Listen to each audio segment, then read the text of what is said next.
man. I can't believe I'm regretting not watching more isekai anime. How the heck do I get back to the real world? Oh.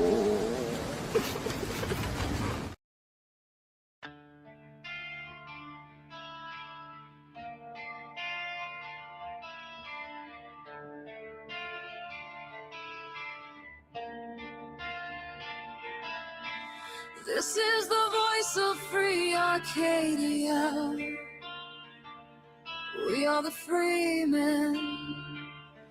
We are the ones who have chosen to live outside the control of the Earth Federation. We are the outlaws. We are the rebels. We are the pirates. We are the dreamers.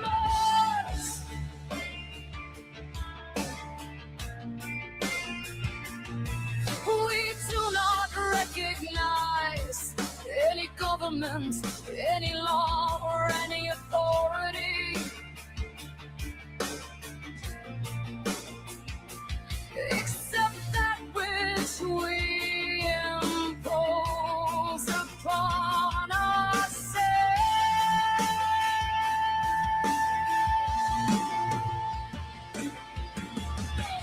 We are the outlaws. We are the rebels. We are the pirates. We are the dreamers. If you are tired of living under the heel of oppression, if you are tired of being told what to think, what to believe, and how to live, then join us.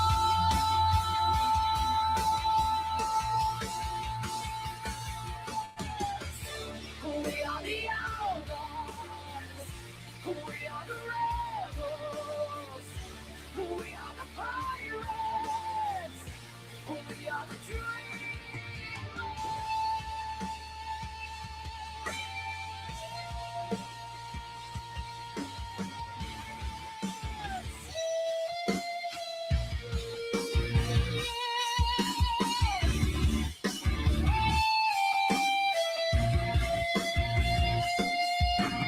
This is the voice of Free Arcadia, broadcasting from somewhere in the vastness of space.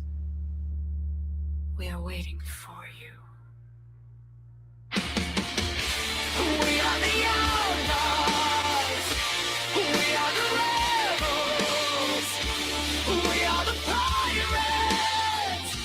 We are the dreamers.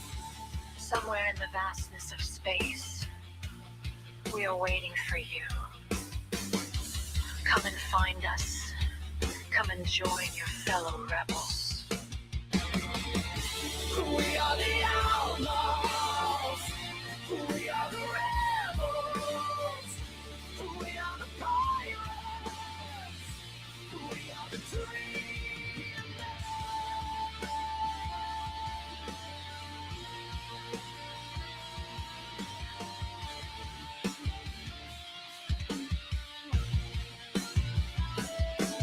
We sail the sea of stars. One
Welcome to the Monkey Show. Let me introduce my co-host, the one and only.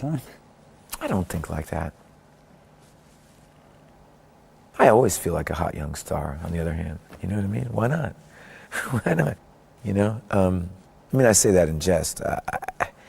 It neither has any meaning nor doesn't have it. I mean, everyone should think of themselves as that, you know? Hey, what's up? How's it going, dude? Great, good things, big news, big news. All right. Tell us what you got. Well, Melvin 4, as you know, is complete. It should be available as it'll possibly be available tomorrow as soon as I hear from RJ. Yep. And right along, not too far from it, will be the trade. Cool. Which will be issues 0 through 4. That's what we all aim for, right? We got getting the books out, all of them out over time, and then getting to number 4 or the end of your arc, and then boom, here's the trade paperback, boys. You can get the whole book, whole story in one go. Way to go, dude! Congratulations.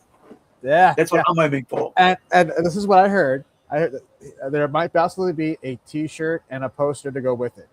Wait, are you going for the whole T-shirt like I am? What? Yes, I was gonna get I was thinking about that. See, you copied me, right? You went like, yeah, "This is right. way to go." I'm openly saying I'm ripping you off. That's what you should do, though. You should have T-shirts. People should, if they believe in your product, they should get T-shirts and they should wear it out, right? It's like getting the book. Yes, you got the book and read it. Hat. I think I'll figure out how to get a hat made. You know, there is ways to get it embroidered and stuff. I've looked into all this, right? Because I used to actually segue. I actually had my own clothing label at one point. Let me see if I can get this. Really? Yeah. Oh wait, no. Here it is. So this is the label, right, from way back in the 2000s. I was just wearing the 3/4 shorts that I designed today, and I didn't even think about it. But yeah, gotta get back on that, man. Yeah. Well, I mean, you know, you just gotta, like, for me, I always gotta try the new things, right? I mean, not try new things, but try things that will work. And I'm glad you're doing the T-shirt, because you know why? You make people are walking advertisements of your product, of your creation, and you are going to do it yourself, right? You're gonna be the first one to get your T-shirt, right? I think I'd like to ask RJ to not only send me a com copy, but also send me the shirt and the poster. Do RJ and them actually do T-shirts in house, or is it something that you got to do? I don't know that detail, but I was told that there would be T-shirts and a poster to go with it. Right. So that's pretty cool. So, I mean, with me, I was like, okay, let's do a T-shirt. Let's do 2 covers, and you know, the digital's free. So you actually put these books out there, and people actually get the T-shirt. They get to wear it, right?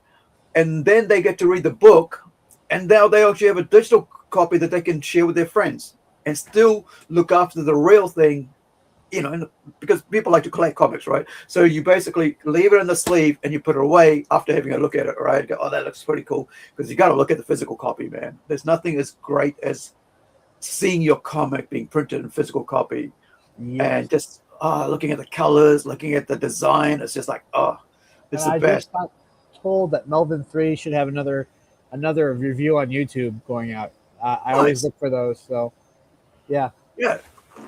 So, talking about that, reviews and stuff. So we've got our comic out, right? And I'll be talking more about that in a minute later on, because I'm a bit pissed off. But I mean, here's the thing: you don't want to feed the trolls, right? But if you don't acknowledge the trolls, then it's kind of like you're just on. It's a do or what is it like? If you do, you die. If you don't, you die. Do or die, whatever. It doesn't matter what. You're damned if you do. If you're damned if you don't. Yeah, it's actually a Bart Simpson song from the from the 1990s. Was it? And he actually said it in there. It's like, damned if you do, damned if you don't. Was that the Bart Man?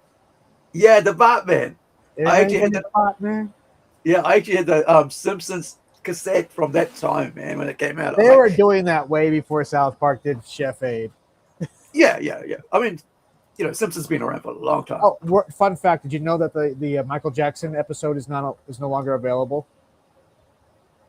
What of the Simpsons? Yeah, the one because he's a white dude that sounds like Michael Jackson.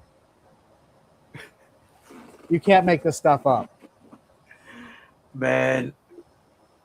This reminds me of something, dude. This seriously reminds me of something, and it's this.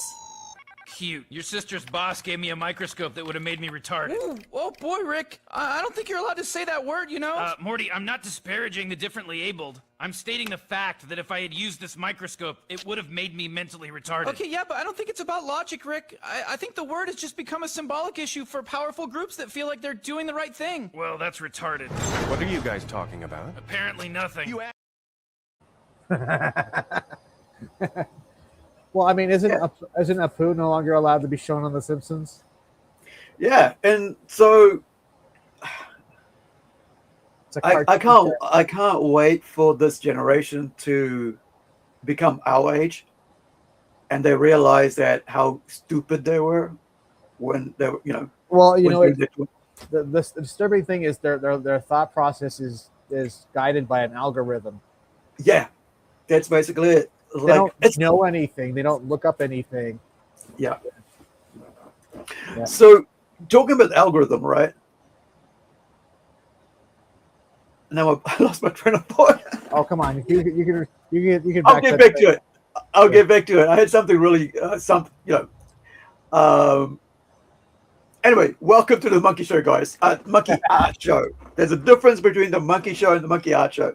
The Monkey Show is just me being the monkey, right? And then with the art show, it's Zeomonkey and Tim. So welcome. Yes. I appreciate you guys coming out, hanging out with us. We're not the big wigs. We're not the big game streams or anything like that. We're not the controversial drama streams that, do all that stuff. We just talk about what we like. And that's one of the cool things about this is that I get to show you guys what you might not have seen, what Tim might not have seen, and Tim gets to share with me what he's seen and I might not have seen. And the other thing I've noticed is that there's so many good stuff coming out, bro. There's this one that I just came across yesterday. There was a clip of it, and I was like, Crunchyroll pulled it up, and I was like, this is creepy. And I only saw 20 seconds. I was like, let's go find out. So I copied the name of it, right? And I went into IMDb and looked it up, and this is what I found. So we're actually live streaming today also on Zeomonkey over at Kick, right? So we're over here, we're on Twitter, and we're on Kick. So wherever you're watching us, welcome. The reason for that is that, every now and then we'll get copyright strikes or something like that. Over at Kick, you don't get jack, right? And so I want to be able to have something of a backup of our streams, because one time I showed this guy's stream clip and was talking over and doing all the whole thing you do, efapping it, and he basically copyright claimed the entire stream, 3 hours of stream. I'm like, dude, what? So there are a-holes like that out there, and I'm not, if you guys want to use my stream, go do it, right? You're welcome to it, because we all do what we do, right? How we do it. And it's internet. So check this out, dude. This is called Shiboyugi, right? Shiboyugi. Playing death games to put food on the table, dude. How hardcore is that? This is an adult animation, right? Sounds crazy. Yeah. Survival, suspense, action, drama. It's mystery fantasy, right? So about a badass girl who's participating in death games in a professional way because she lives off the prize money, and she makes sure to win no matter who's the competition. So Nico Metal, right, is the creator of this, and Yoshi Yukai, I think, would be the director, creator of the anime itself. So let me see if did I jump somewhere else to the stream? Oh, are we still there? Yeah, we're still on that same tab. So now I can get rid of that one and I can keep this on. So here we go. So yeah, Yoshi Yukai is the light novel series writer. you've got Alexander von David is English, right? So, but the creator of it is based on the light novel illustrated by the creator, right? And so I guess it's these two here. So Nico Metal, never heard of the person, is also known. I think it's his first series that they've worked on. So let me cruise back and we'll look at the trailer. I watched the first episode, bro, and it came out as a 40-minute show. And first episode 40 minutes, right? They put out as a double episode. Oh, dude, I found it really hard to watch because it's so intense. Yeah, so the first episode is a 48-minute, hour-long, TV hour-long episode. And it's at 8.2. So it's not for the faint-hearted. So if you're used to watching Naruto, Dragon Ball Z, One Piece, what else is there that's like more child-friendly? Digimon. This isn't it, right? This is not that. So if you go into this thinking, oh, maid girls, this is going to be cool and, soft, it ain't that. This is scary shit. Like, check this out, Tim. これは正真正銘人が死ぬゲームです。私たちはこれから Nope, it didn't give me the one I wanted. Apologize, it gave me the without the text. So we're not going to be understanding what's going on. Let's go back out. All you need is, let me get the YouTube trailer with the subs. Let's find some good stuff. It is a crazy, Tim, it is a crazy freaking ENG trailer. Crazy good or crazy what the hell am I watching? Both. It's like it's. Oh wow.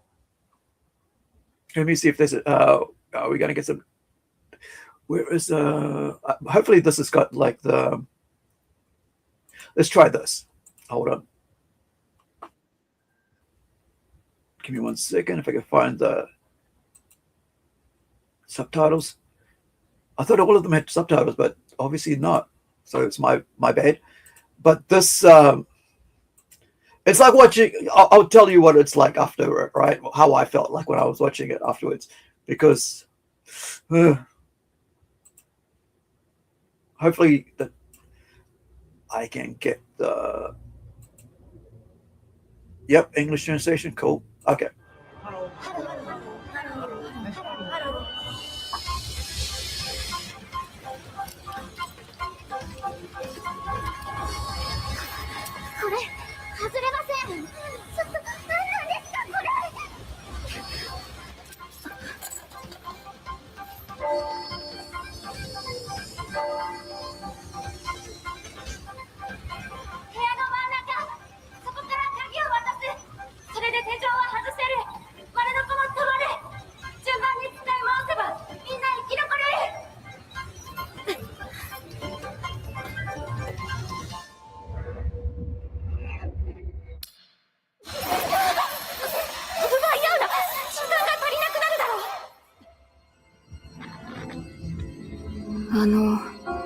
ことはって子が地雷を踏んで、ああ、映画みたいなやつ。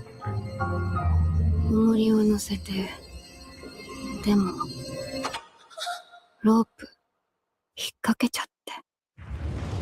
琴葉さん！琴葉！琴葉さん！向こうは？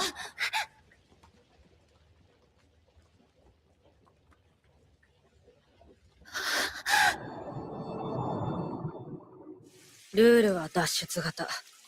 おそらくそれを使って風呂から出ればゲームクリア。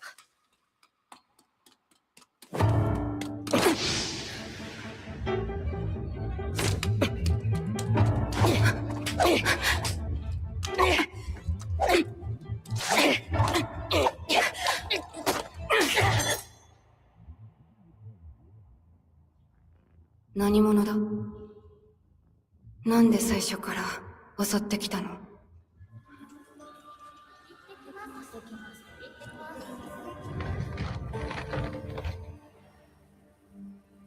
プレイヤー諸君、いや、切り株の子らや、キャンドルウッズへようこそ。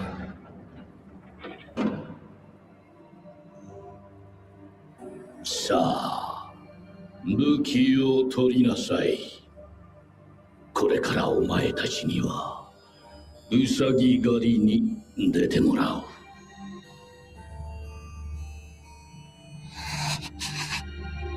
逃げろ！作戦は中止だ！あの人の殺しは海水を飲むのと同じなんだ。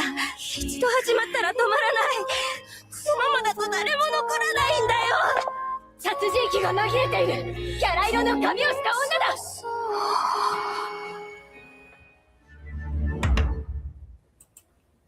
So, I am not muted this time. I kind of feel like there was stuff that they edited out for the trailer that were probably pretty fucked up.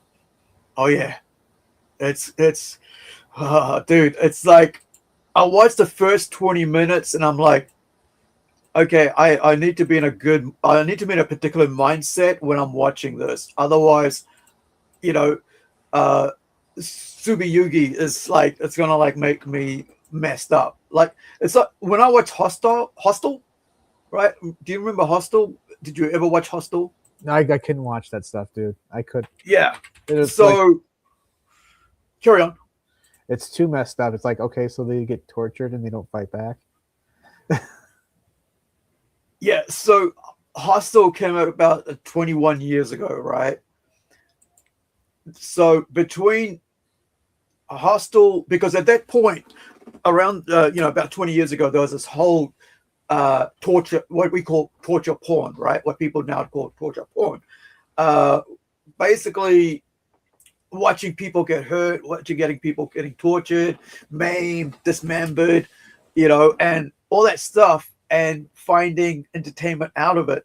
And I'm like, when I watched Hostel, at the end of it, I was like so numbed and so angry. I was like, I'm never going to watch another thing of this. Same thing with that one with like Human Centipede. After seeing that, I was like, I did not know what it was going in, what it was about. Like usually I like to go into movies blind, right? Not knowing what they're about, don't want to watch the trailers, just let's go see what it is, right? And I got caught off guard with Hostel, bro. I was like, I watched it all the way through and I was like, why is there no kickback? Why is there no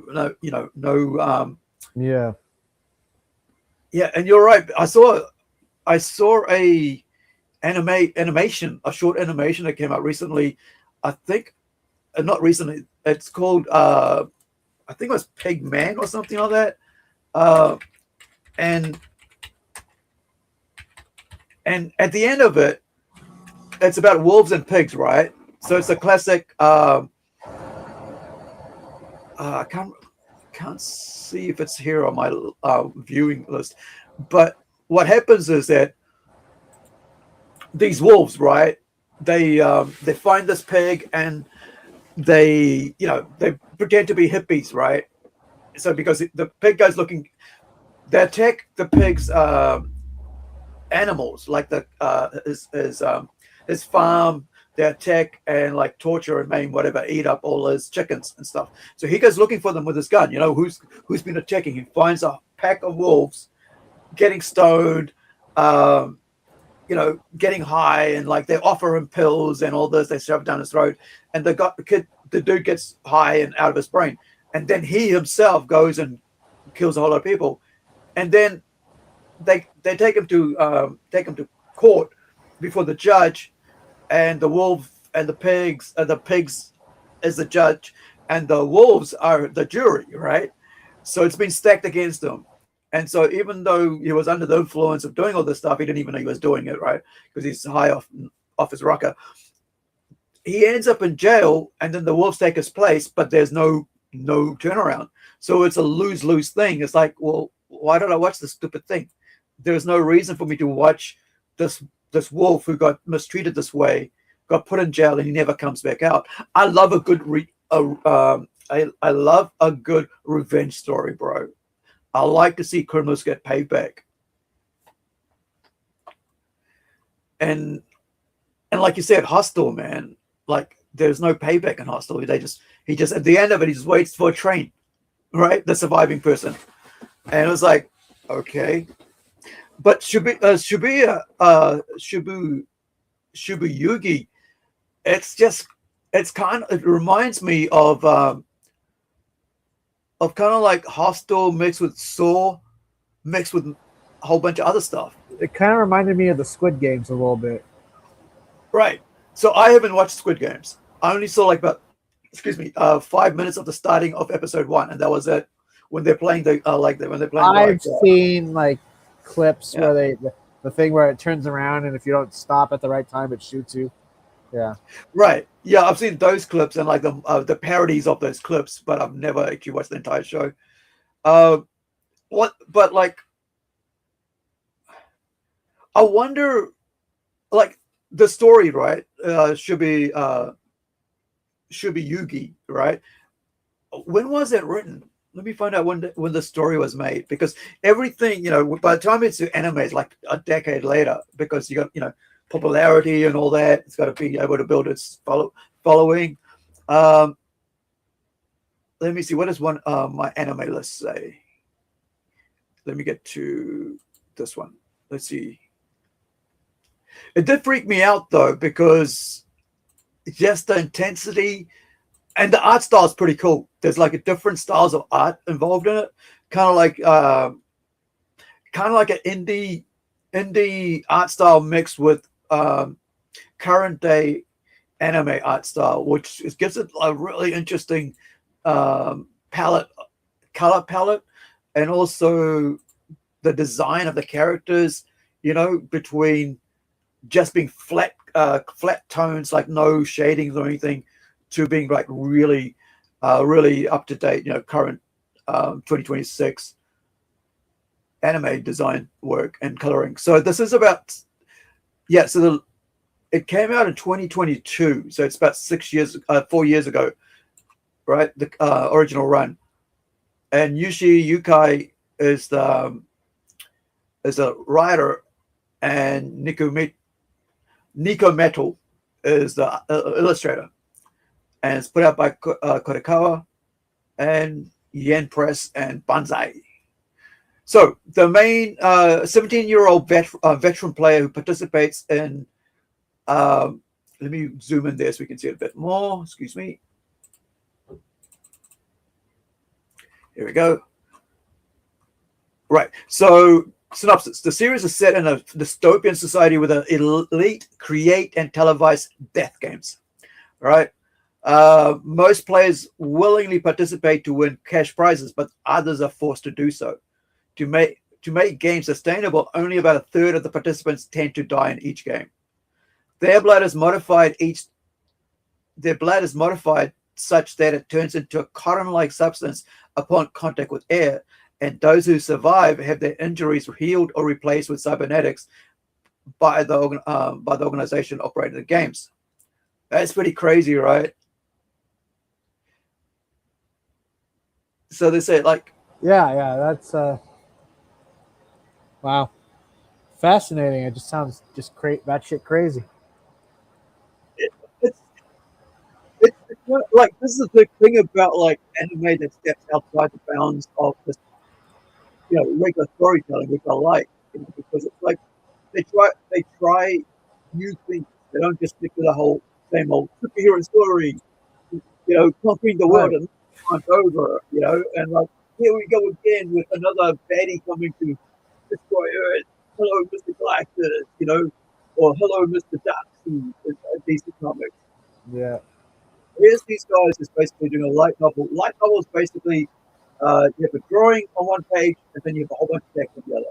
Drawing another page, a whole bunch of text on the other. I wonder if they did a manga out of it as well. It's medium. Yeah, they did a manga. So 2023, so that must have really kicked it off by showing Maybe the light novel, then turning the novel into a manga must have really, yeah, it's really blown it out. So let me look at this. We're looking with sales figures, right? So instead of 2023, so about a year later, they turned it into a manga. So people are really get into it. And release this like collected, graphic novels, whatever, collections, tankobans. But I wonder. Let me just find out how much a sale of this was, because it'd be crazy to see. Because usually you got to figure out like how much how much popular does the thing have, how many sales does it have to have before it gets an anime release, right? It's going to be pretty crazy. So let me get Gruck on this. How many copies of the first volume manga was sold in 2023? Because that's when it was released, right? So if we go by the year it was released, that means it's like it will give us a good idea of how popular it was as a manga. Now, I wonder, like,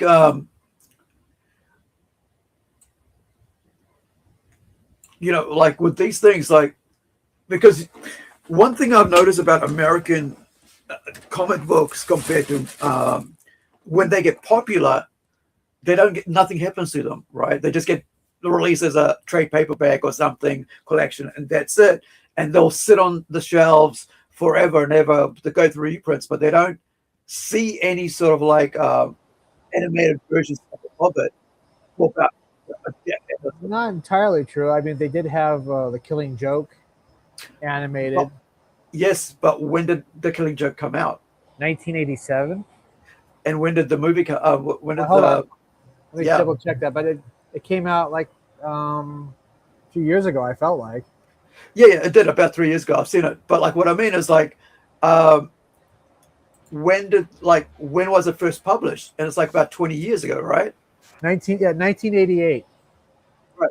And so the Killing Joke came out, let's say, animated movie came out 3 years ago, right? Killing Joke, man. Yeah, 2016, right? So if we go with like came out in 2016, that is like, was that 20 years almost? It's crazy, bro. You build up on a popularity of something that's come out, and you spent 20 years before you put it to animation. You've lost basically 20 years of, revenue. And this is why I say, like, To be fair, when back in those days, they didn't think like that. They didn't think, okay, we're going to make the comic book, and then we're going to take the comic book and make it into a cartoon. Right. But I mean, even then, like those comic book series was coming out, right? So you already had like about Batman series. You had all these other ones as well. So it's a bit crazy to think that like they weren't releasing as quickly as these guys were, right? So you had like the light novel comes out in 2022. They realize it's a good thing that people are into it.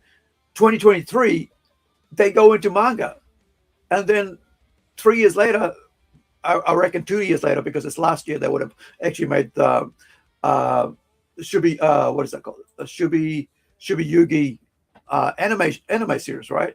Because it takes them about a couple of years to do that and organize and then translate to English and all that.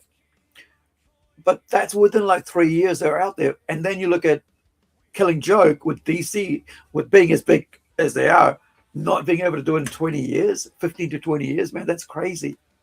It just shows you that they're how far behind and out of context. Was that out of contract? No, out of context.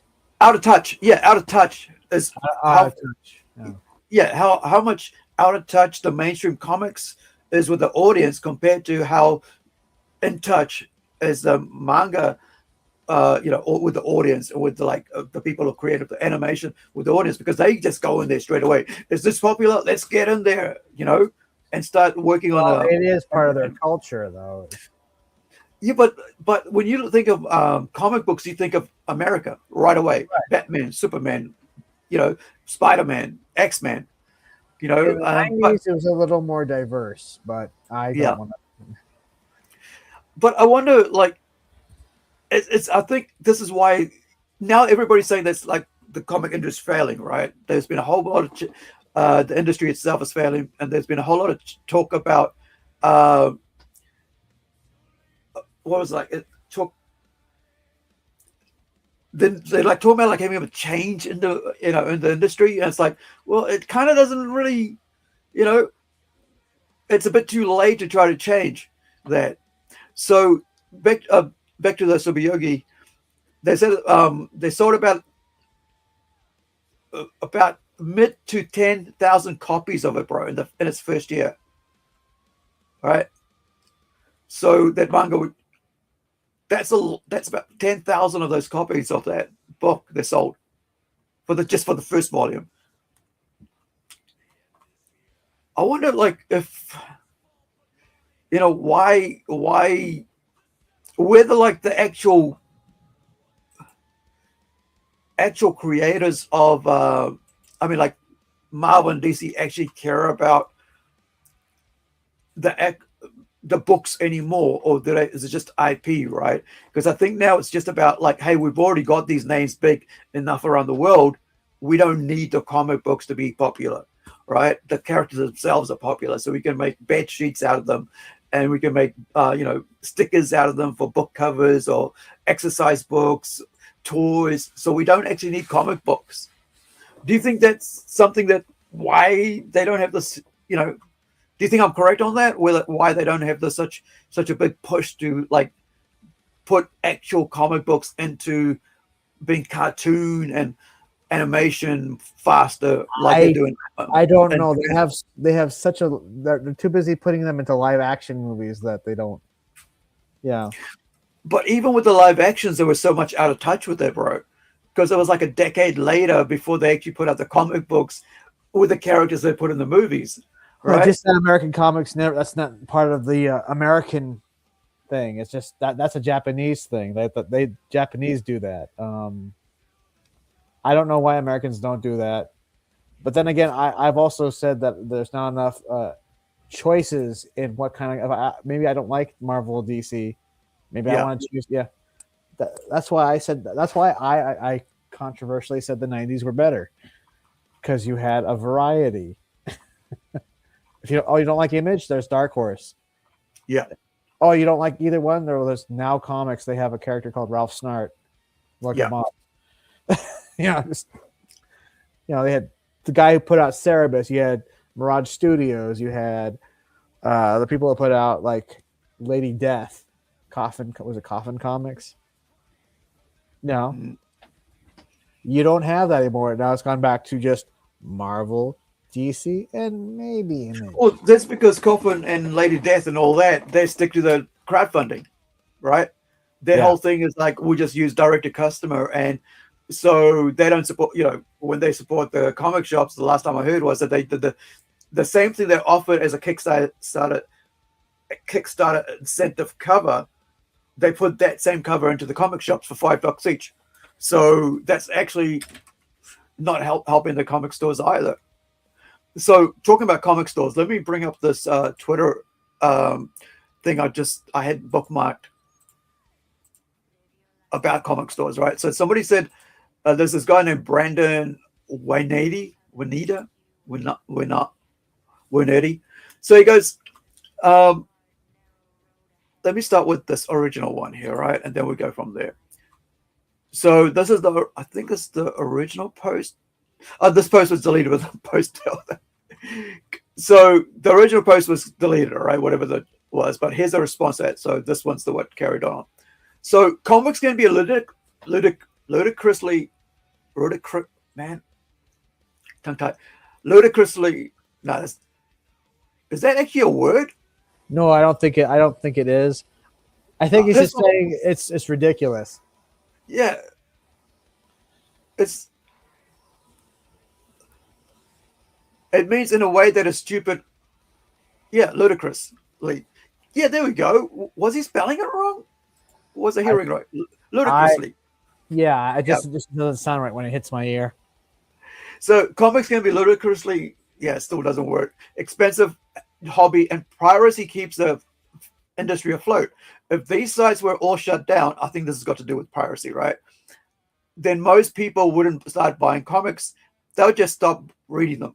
That's it. I think that's what it will come down to. People won't even buy them, or they won't read them, because there's a 50-50 thing, right?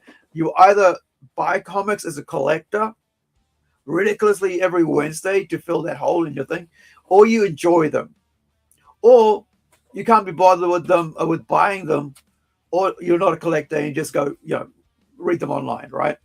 Or you have, like Marvel does, right, and other companies do, you buy, but pay $5 a month to read the digitals, right? Which is cheaper than buying $5 for a comic book physical, right?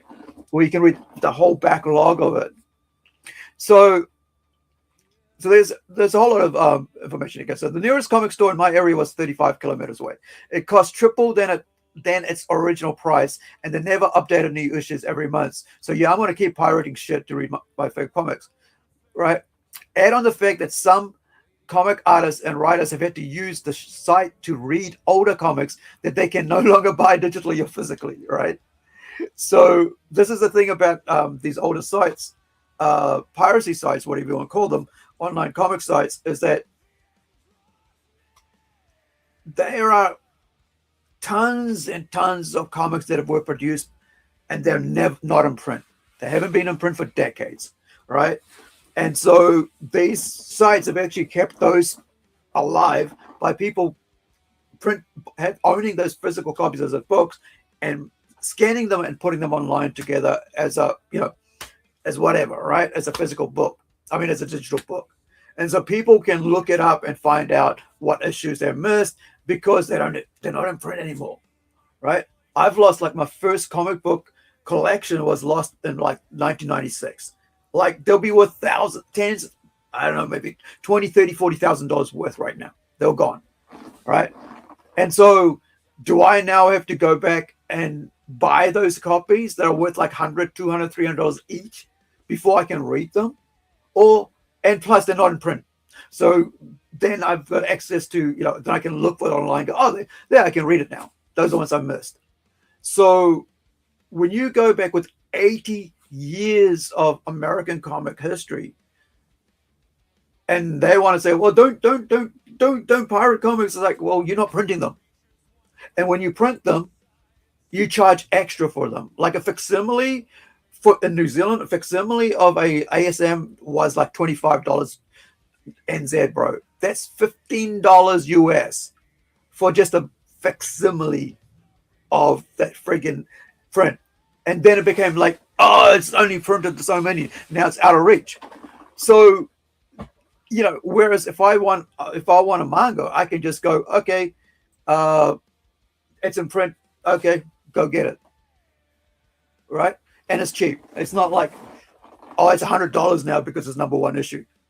Dude, I think I've got Yu-Gi-Oh! #1, the tankoban, just there. Oh, yeah? It's and Dragon Ball Z. It didn't cost me like $100 for the first issue.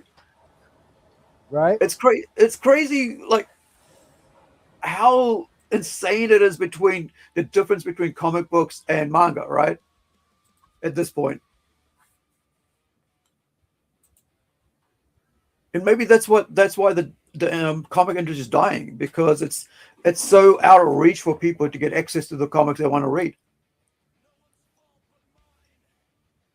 I think it's a lack of, like I said, the lack of choices. You either can have Marvel, DC, or Image. That's it. Or Dark Horse, with the IPs that they have with Conan, and I think they might have lost Conan, but all those different, like Ninja Turtles and so on. I wonder, like, whether I know it's really cracks me up that people think that like having access to something is going to stop them from buying something else, right? Because if you're a comic book fan, you want to make sure that what you're reading is of value, right? And if there's value to it, then you would buy it. And if there's no value to it, just like you wouldn't even bother with it.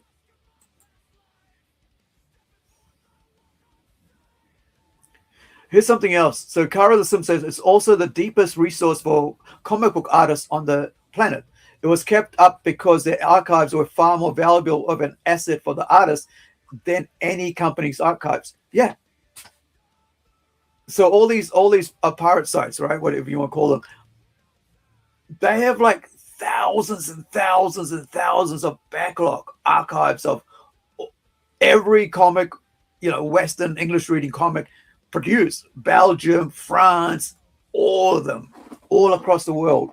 They're available online that are out of print, like decades out of print, because people can't afford to print them all. And so these digital ones were available. And the thing is that the companies themselves don't make it available, right? At some point, they only make the current ones available.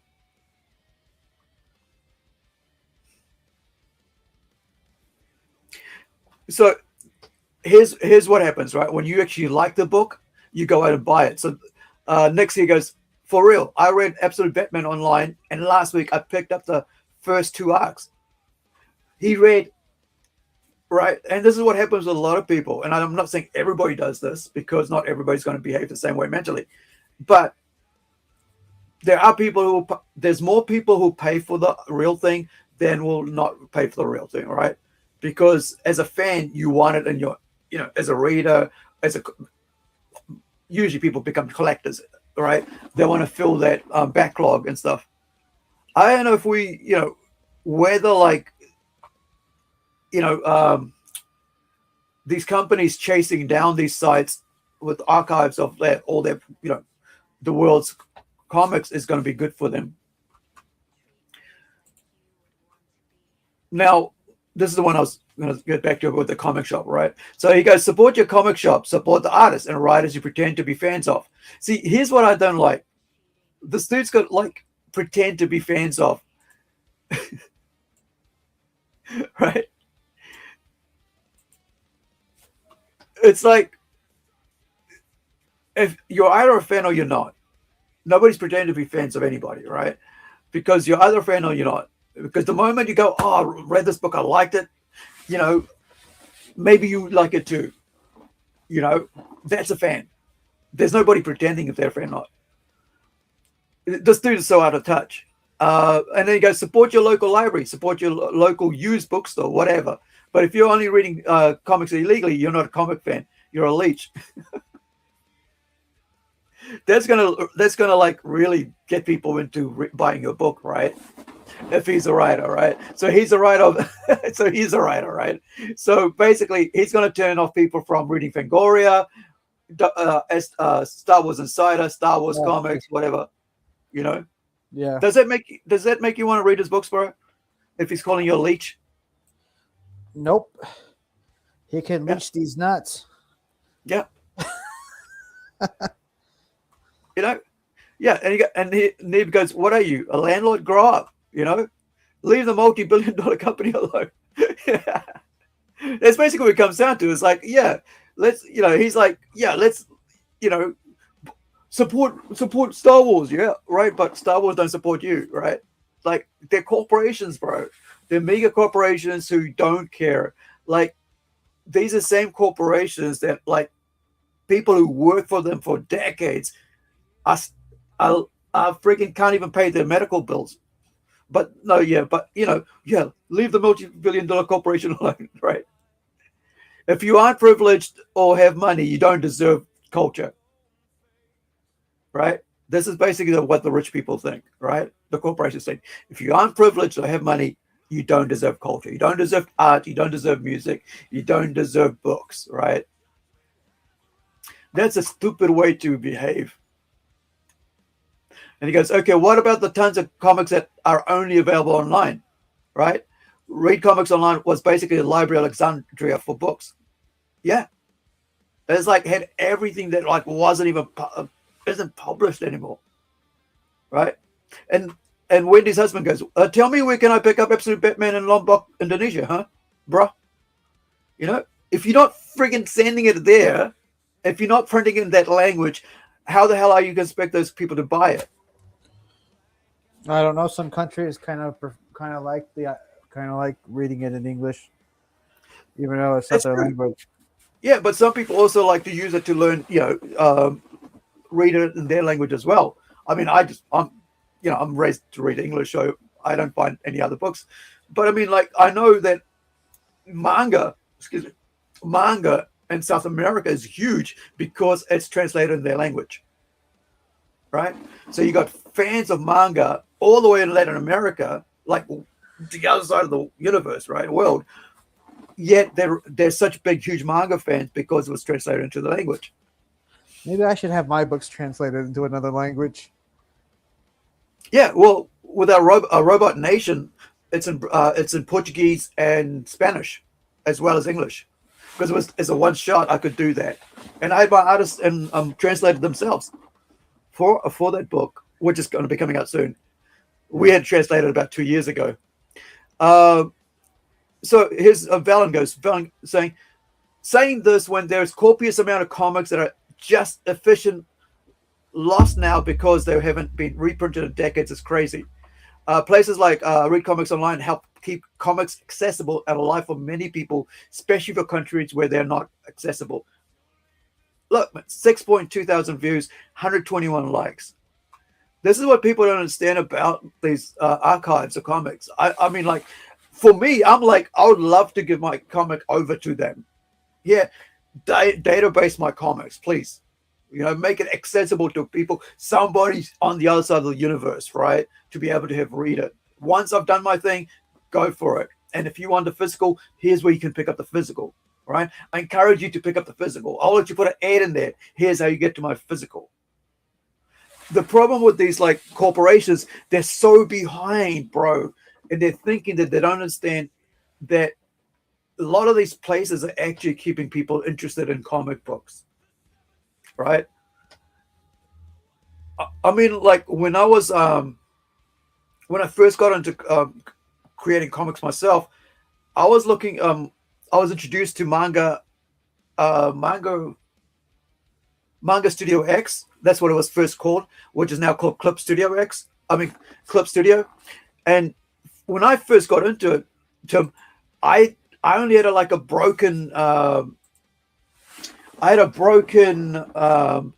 cracked version introduced to me. Like somebody sent me a cracked version and said,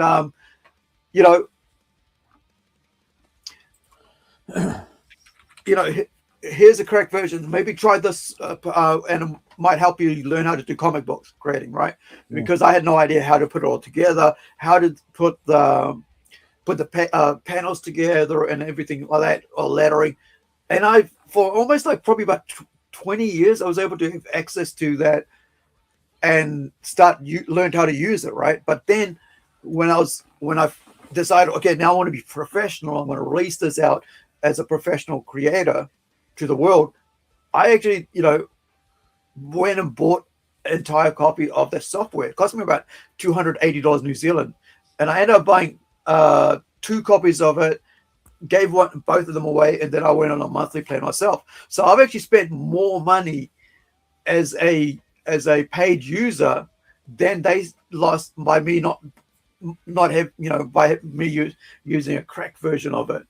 And I think this is because at that point I didn't have the money to buy a full version or a version I could actually use and have access to.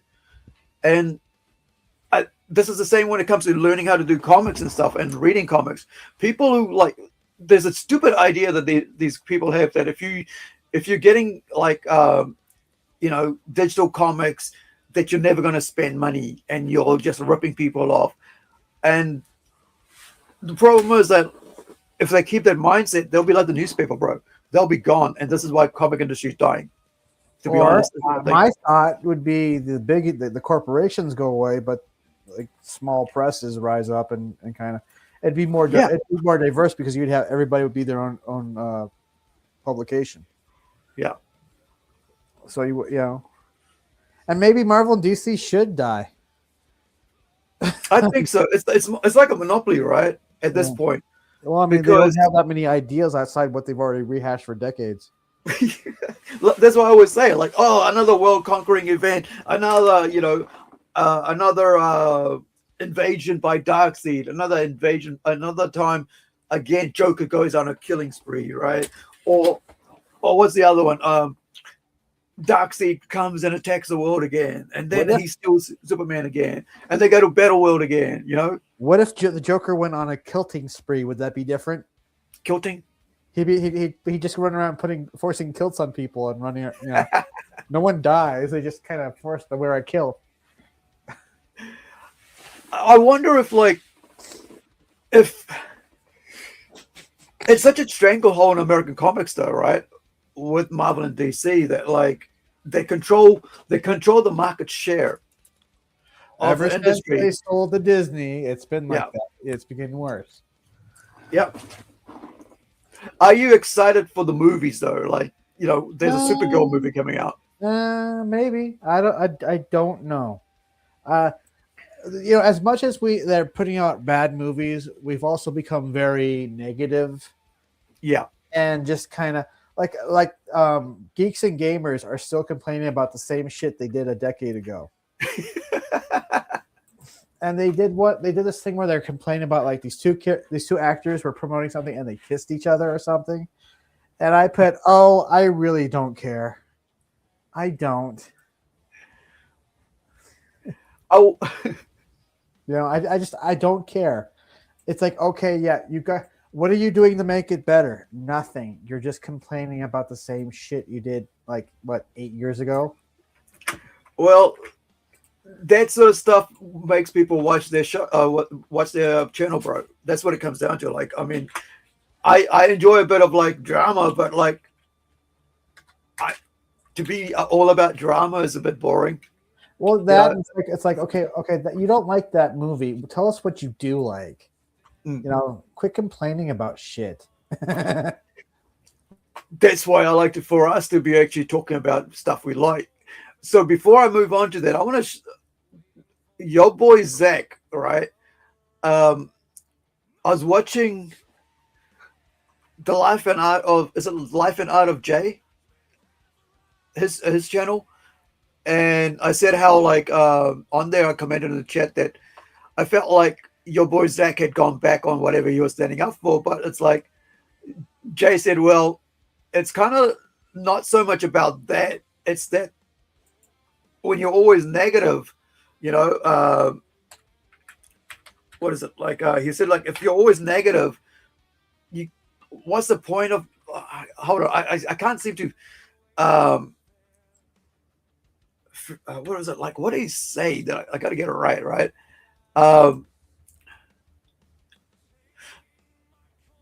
Because where is it? Hold on, let me just grab this video and I'll show you what I mean. So 2 days ago, right? So 2 days ago, he hit this little video up. I want us to efap this. Usually don't like efapping stuff, but I think this one's before we go into Spider-Man Noir would efap this, and then we'll go back to Spider-Man Noir because I haven't seen. Have you seen the ad for Spider-Man Noir, bro? I have not. I might watch it. I mean, I don't normally like Spider-Man because I think Peter Parker is a whiny little bitch, but there's been a few Spider-Man movies I've been like, you know what, that's not bad. The one where had all the Spider-Man in it. That was pretty good. Well, this one, let me get right to the start. With it's got Nick Cage in it. Nicolas Cage. So I wanted to watch it. A Spider-Man Noir. Spider-Noir. Is he playing the Sandman, though? No, I think he's playing Spider-Man. Oh, really? Yeah. Crazy. So I will get back to that in a minute, but like, check this out. If I can play and... Hi, everyone. It's your boy, Zach. And it is the weirdest thing to vote like straight ticket Republican one of the weirdest things about his that I can't stand his videos is this shit. Right? Like this. What the hell's this shit? Is recording himself, recording the screen that he's recording himself on. Right? OBS. Like, this dude has been around for what, a decade or so? It's like doing some kind of weird narcissism.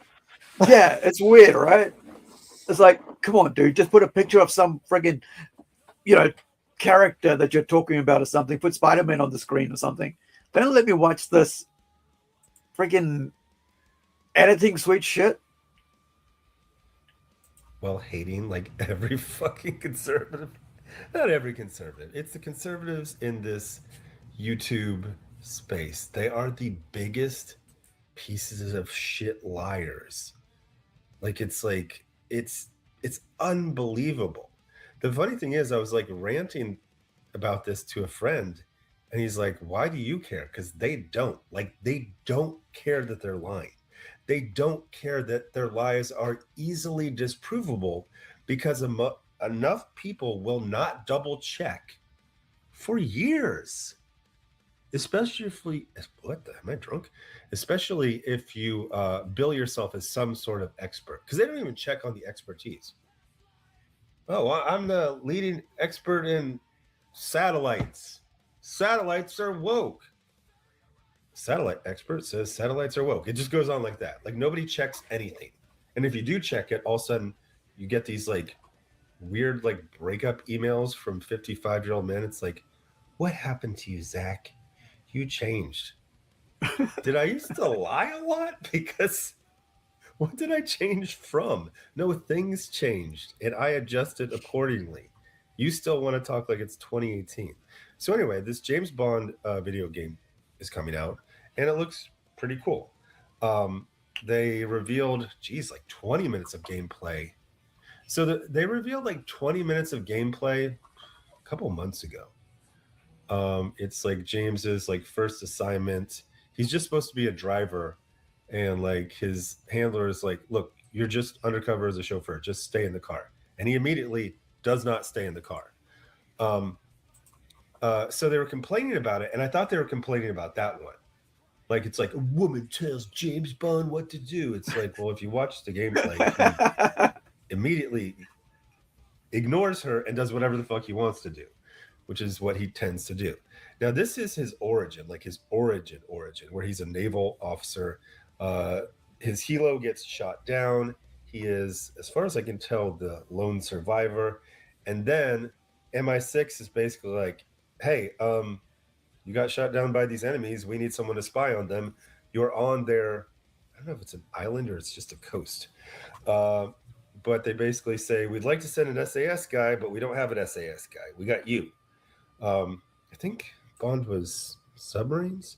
But anyway, so then this first, well, what I was trying to say is, I thought the last gameplay we saw was the first gameplay. Apparently there's this, which is essentially a tutorial level. So this is why I can't stand listening to his videos or listening to him talk. It's like, there's no like single train of thought, right? Oh, you mean like how he interrupts himself with another train of thought? Yeah, I'm out. Anyway, it's like, I don't know. There's yeah, I'm out, bro. I can't handle that shit. Yeah, I just can't. Let's go look at Spider-Man Noir. I think it's going to be more interesting. All right, so this is Nicolas Cage is Spider-Noir, right? He's Ben Reilly, a seasoned down on his luck private investigator in 1930s New York, is forced to grapple with his past life following a deeply personal tragedy as the city's one and only superhero. Created by Oren Uzel, and this is actually based on a comic book, right? I didn't know that. Yeah, I think the comic book Spider-Man Noir was, I think, originally was the name of the comic book. Let me just find it. Spider-Noir. Because yeah, I remember seeing it a while back.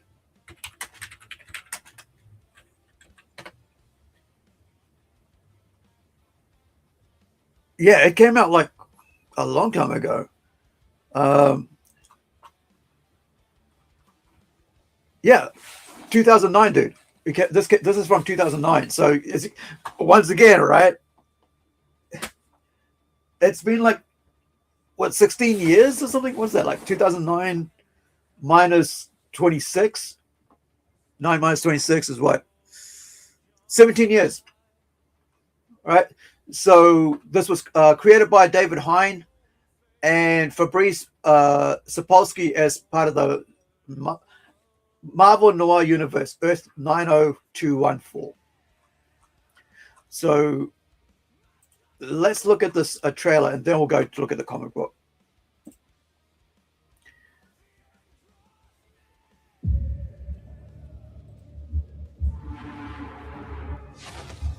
Have you seen it out there? The city's a mess. You used to be. I know who I used to be. I know who I am now. I'm starting over. Are you going to be a dick about it? Yes, actually, a private dick, to be exact. My friend disappeared. You're an investigator. Investigate. And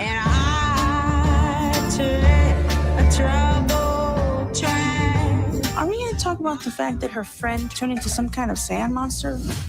Just seems like kind of like a big deal. What the hell is going on? I can't get into it right now.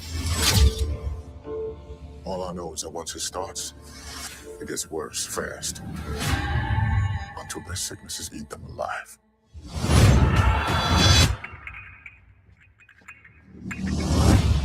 Time to shout this town. Who's really in charge?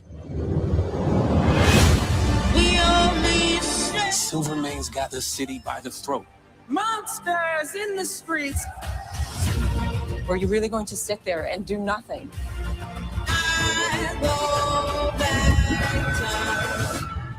I was never a hero. There's still time for you to become one.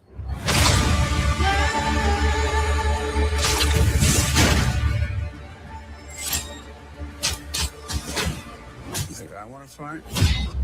Look at me. Wrong.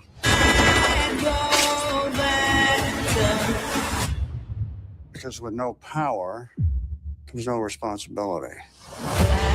Oh, I see what he did there. Actually, that looks pretty good. I kind of like it. Can't you see that the spider is busy?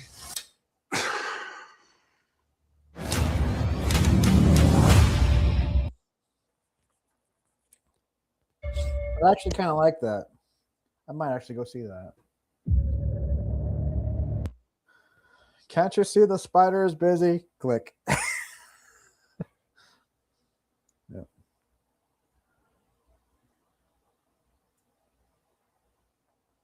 You've muted. So, yeah, it's already got 8.3 on the rating system, so that's pretty good, right? It's above 7. 7's about average good, but this is at 8. So people are really, really enjoying it. Yeah.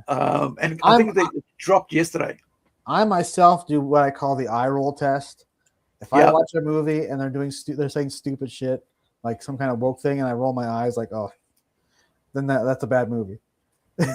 Like for instance, Ant-Man when they had to make that whole socialism joke. I'm like, yeah. Oh, I survived Ant-Man, whatever it was, 3 or something.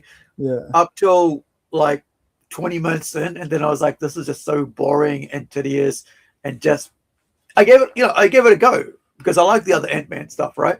And then the third one was like the worst thing you could watch, and I was like, yeah, no, I'm not going to talk about it anymore. I don't, not interested in it anymore. But this all dropped 4 days ago, US, 3 days ago, US. Probably. So you can watch it all on it came out on 25th of May. So you can watch the entire 8 episodes right now on Prime Video. And it's all in black and white. I think they said they had a color version as well somewhere. yeah, let me see if I can bring that up. Spider-Noir with the color scenes, right? So there was like a color teaser, and then they went black and white. It was really weird. Yeah, so here we go. So this is and I'm excited by this, bro. I think this looks like a really good show, and it's something interesting to watch. So once I watch it, we can discuss it, and hopefully you'll watch it, be able to watch it at the same time. Have you got Prime? Have you got access to watching it on Prime? No, I have Tubi. I have, I think I have Hulu. I don't have anything that I have the streaming services that are technically free. Right. Hulu's not free. I get through. I get through my my folks. So. Yeah. Well, hopefully you can get a chance to watch this. So they do this whole color scene, and then they go into black and white. So check this out.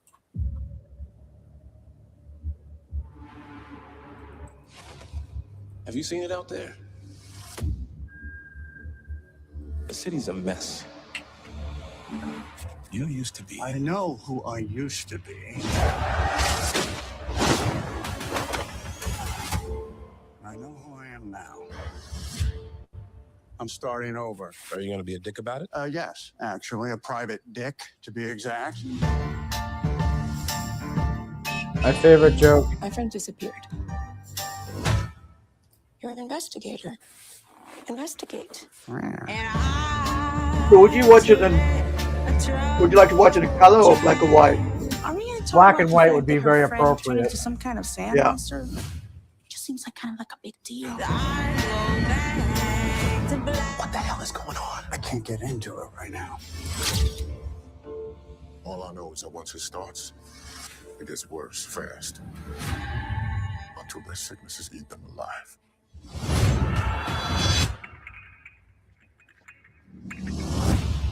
So I had to shout this town. Who's really in charge? Silvermane's got the city by the throat. Monsters in the streets. Were you really going to sit there and do nothing? I was never a hero. There's still time for you to become one.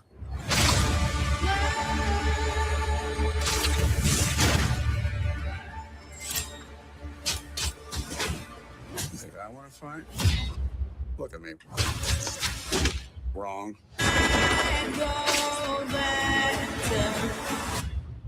Because with no power comes no responsibility. I like that. I like that one better than the actual saying. Yeah. So now they go to black and white, right? Texas see that the spider's busy.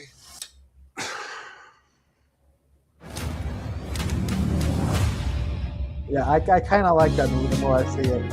Yeah.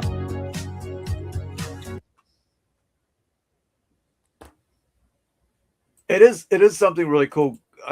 To go back to the 1920s. Will do almost any movie. And he does it good, right? That's the thing about Nicholas, is that he's actually, refreshing to watch. Because he did Ghost Rider. I love Ghost Rider. I thought it was really cool. Some people don't like it, but I was like, it is what it is. I enjoyed the fact that they brought Johnny back, because I was a huge in the 90s, late 80s, I was a huge Ghost Rider fan. So this is the Benjamin Riley, Peter Parker thing that came out originally, right? And they actually had like Lego and everything based on it. So this is the one they said, like Earth 90214. So the idea of the universe there is like, the history of it is like a universe where local counterparts of Earth 616, which is the original, Spider-Verse, Marvel Universe. superhumans debuted in the 1920s and 1930s. Most superpowers are mainly unknown or non-existent at this point, though with certain exceptions, a few, such as Spider-Man, who received his powers from a mystical spider god, Catwoman, and Daredevil. So there was like these three titles that were brought out in that. So settings, Xavier's School for Exceptional Wayward Youth, and Genosha Bay and New York City. It's quite interesting to see all the character that they designed, right? You've even got Wolverine in that world, Luke Cage, Cat Wagner, the demon, instead of like Nightcrawler, you know, Mariko Yashida. Or maybe that's who that lady at the start is, Mariko, right? Who shows up, the Asian lady, right? A Japanese lady. So she's a business. So. Yeah, because I was wondering who that character was. But so yeah, you have this at the start there. Jim Logan. Oh, so yeah, did I say 2009 or 2016? What year did they put this out at? 2009. Yeah, so 2009 is when they originally put out, February 2009, right? And this is set after the Great Depression. So the idea is that the comic book, right, version of this, Spider-Man Noir, Peter Parker, often referred to as Spider-Noir or Spider-Man, or simply Noir, is a superhero appearing in, you know, whatever. It goes, this is Marvel Noir Universe 90214. This alternative version of Spider-Man is a reinterpretation of the character inspired by noir film, right? Film noir, who emerges in New York during it's during the Great Depression. I thought it was after it. So while investigating a smuggling ring, Peter Parker is bitten by what seems to be a highly venomous spider housed inside a spider god idol. Falling unconscious, Peter has a vision of the spider god promising him power. He then awakes inside a cocoon and emerges from it, now possessing superhuman abilities similar to a spider. As the feared vigilante, the Spider-Man. And so he goes up against like the New York criminal underworld. It's interesting. I'm kind of the fact it's set on this 1920s setting makes me excited to watch it, right? Because it's different from the MCU kind of setting right now, and the spider, the new movie that's coming out called The Homecoming. It was like Brand New Day, which I actually don't like the comic books of, even though I own them all. Did you ever read the Brand New Day Spider-Man comics? It was like about mid 2000s. I've never been a big Spider-Man reader. I only got into Spider-Man in 2003 when I was at film school. Oh. But when as a kid, I was, I was first introduced. It was the first superhero that I was introduced to, I think, or maybe it might have been Hulk. Hulk might have been the first one I was introduced to, because I used to play the, don't make me mad. You won't like me when I'm mad. I think for me, it was Wolverine and then quickly X-Force. Okay. Yeah, it's actually the mutants that made me become a Marvel fan for decades. So this is the Spider-Man movie that's coming out. That's going to, I'm kind of ho-hum about it. I'm not very excited for it, but I'll give it a go. Even though I don't like the actual comic books it's based on, because I was reading the comic books when this title came out, this mini arc, and after that I just stopped reading Spider-Man because I was just like bummed out. I was like, they got rid of Mary Jane and Peter Parker's marriage, and they also killed off Aunt May, and I was like, oh, this sucks. So let's watch this, and I think we'll finish off after this. Oh no, we've got one more video after this, right? We've got the video review of your comic book. And then also, guys, if you guys want to check out our, you know, I don't know how to do this, but like, if you want to help us beat the trolls, please support my my comic book on Kickstarter right now, because all I'm getting is trolls doing nasty things. Why? What are they doing?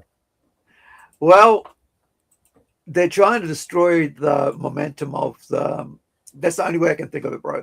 Is that they're trying to destroy the momentum that we've built with our with the comic book, and it sucks because this is what they're doing to it. Is it because that you appear on channels that some might not like? I don't know, but check this out. So when we kicked off about 2 days ago, right? So the dude comes in here, pledges $94, right? $93. Then a day later, he cancels it. Then another guy comes in, pledges $80, right? And then a day later, cancels it, right? 2 days later, well, a day later, cancels it. $80 gone. Then a guy comes in, pledges $1, bro, just as no reward, $1. Then comes back and cancels $1. This is, right? This is what people with no employment, right? No employment in their basements, with no hope for the future, no excitement in their lives, find interesting to do, right? I find it so weird that while I go and buy, you know, look and find maybe a G1, you know, Transformer, right, and to add to my collection to make it interesting, because, you know, what you call like a secondhand shop, thrift shop purchase, they will go online and like put money down, and so like then take it away a day later, thinking that like they're gonna make me feel bad. And I'm like, dude, I have so many different ways of getting my book out into the world. Kickstarter is just a promotion thing for us, right? And when I look at that, like that's why, like when on the day we launched, you know, you were there, Tim. The day we launched, I saw $93 on there. Didn't even bother bringing it, like commenting on it, because at the end of the day, I was like, yeah, I'm not going to even bother with this until it closes, right? Because people always do this. The reason is they have some sort of like they're like a ego trip, right? Because like I said, they have no life. The internet is their life, and they have nothing else in their life than to troll. If you're going to have trouble with this stuff, why don't you just maybe your third option would be to take it to RJ or somebody. No, like I said, we already have our publisher, so I'm just going to basically print it out. Right. What was your publisher called? Yeah, Rising Sun. We're just going to get direct to Rising Sun and go, here, print like 25 of these issues out, and we'll just do like a pre-sale, right? Yeah, direct so to customer. You're going to go to Rising Sun. I'm sorry, I forget that you already have a publisher. Because So crowdfunding, I assume they don't have any publisher. No. We have a publisher, right? I've just made sure that we've got everybody. That's why, like I say, when we're going to be printing those in the US. I have already set it up to be printed in the US, right? Right. T-shirts, the whole shebang, cards, stickers, everything's there set up. That's why, like, I don't worry too much about the Kickstarter. What I do worry is how it's people like treat us as like their enjoyment, you know, it's like feeding the trolls type things. So, you know, if we were a channel that was like monetized right now, I would be like monetizing my haters, right? Like they say, but we're not. So it doesn't like, there's no sort of like, it's a zero-sum game, right? To have people go on and do that. It's like, I don't waste my time with things. It's like channels that talk about shit for no reason, but they just talk about shit, that everything's bad, right? Like you were saying earlier, right? everything's bad. There's nothing good in the world. But we saw Spider-Man just then, right? Yeah, and that was pretty. That looked like a movie I probably will watch. TV show, 8 episodes. TV on show. Prime. Oh, I didn't know that. Yeah. No, it's on. Yeah, it's on Prime. So yeah, I that's why I stay away from that shit because I think that's why you were mentioning Prime. Dang it. Yeah, that's what I was saying. Yeah. So the movie of Spider-Man, and that's all I want to talk about. That Twitter, Kickstarter, but oh right. Yeah, I saw a trailer of that during the Mandalorian. Yeah, that looks good. That's why I'm like on the 50-50 whether is this what I'm gonna is this gonna be up my tree? I've read the comic book. How close to the comic book is it? Is it gonna be it's gonna make me depressed knowing what what it was in the comic book?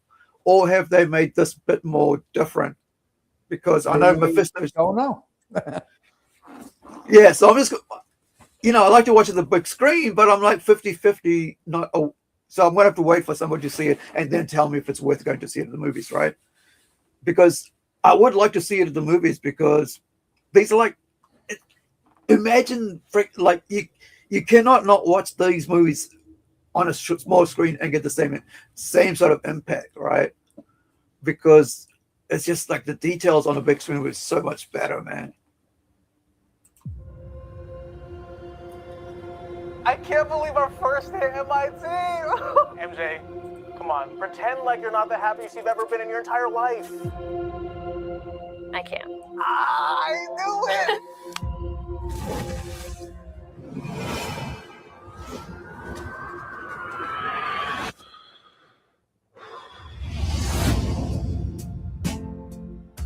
Hi, my name is Peter Parker. You don't remember me, but we used to know each other. Something bad was going to happen, and the only way to stop it was to make everyone forget about me. Because I'm not just Peter Parker. I'm Spider-Man. The hell, Frank? You just hit me with a van! Quit your whimpering. Suit yourself. Oh, whoa. Wait. Yeah, the Punisher. Wait. What? This is my first time watching this. I didn't even know Punisher was in this. No. Okay, awesome. I am definitely going to see this in the movies now. Yeah, I am definitely going to the movies. Punisher's dope as hell. I got Punisher Warzone #1. I got to read that. Dude, Punisher, you have no idea how much Punisher shit I had. Oh man, it's so far back, and I'm gonna have to start buying the original series. I have tons of Punisher stuff. I've got seriously, the only time I stopped being interested in not being interested in Punisher is when they did the whole skull thing, right? They're gonna take the skull away and all this. They went all and I was like. Yeah, and I was like, oh, stuff that. I was like, because I've got T-shirts, bro, and I've got posters, and I've got action figures. It's just crazy. Yeah, and just put me off it. And I was like, I just like the part where he goes, "Suit yourself, pop." Yeah. I'm. This makes me want to go watch it now, because Punisher's in it. Because Frank's in it, I'm excited. Yep. I am going to go to the movies to watch this. Definitely. This is so cool. The hell, Frank? You just hit me with a van! Quit your whimpering. Suit yourself.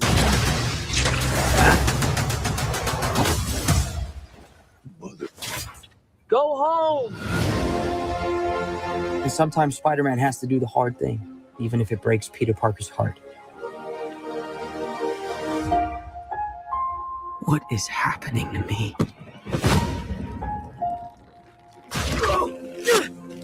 Oh, God.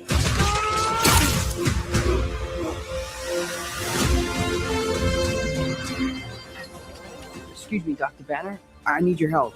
What did you say your name was? If DNA is mutating, it would be enormously dangerous. spiders have 3 life cycles. When between cycles, it can leave the spider vulnerable to threats. We are faced with a danger that we can't control. One we can't even see. Stay out of my way. You're losing it, kid. And for those spiders who make it through, it amounts to a kind of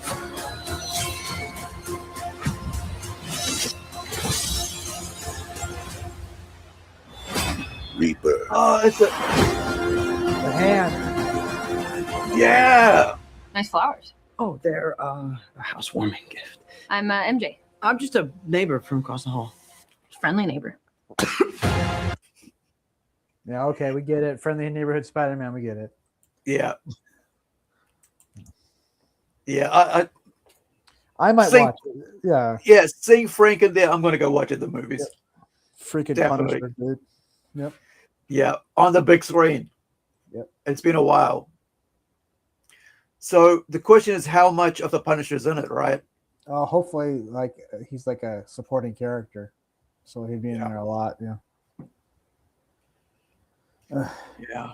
They didn't even do the Spider-Man cover where Punisher's trying to scope him and shoot him. Dude, I had a chance to buy that. Yeah. Yeah, a couple of years ago. I went back to get it, and I forgot. I was like, because I was busy, it was going to cost me $250. Yeah. I've had 2 bad moments with comics in my life. It was like you even have the Dolph Lundgren Punisher, the movie. Yeah, the straight to the VHS.